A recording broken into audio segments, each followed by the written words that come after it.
Last night when my head hit the pillow, I was obviously disappointed in that I've invested so much energy, time, money into putting the MPs right back where they should be. And a lot of them sort of lost their backbone and their spine, so I was obviously disappointed because the two amendments should just have been added. One was a moral amendment, the other one is just common sense, parliamentary safety net. They should have stood up for those two amendments. But this morning I'm back up fighting. The first hurdle is over. Mrs May will trigger Article 50, but we have a long way to go and there are a lot of legal requirements. So if the MPs don't step up and do the job that they should do, then it will fall to me perhaps again.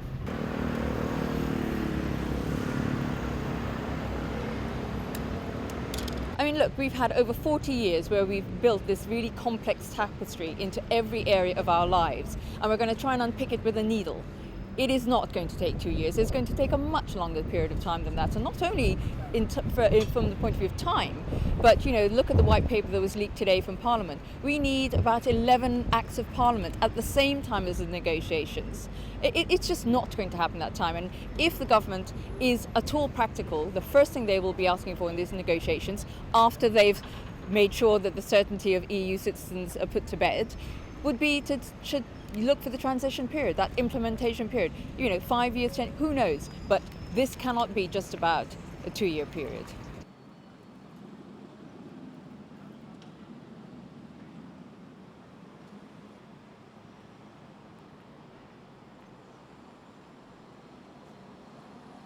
I think if I was Scotland, or if I was living in Scotland, understandably access to the EU single market is a large part of their economy, and I would be very upset that a vote that I had very little control over was leaving me to exit that.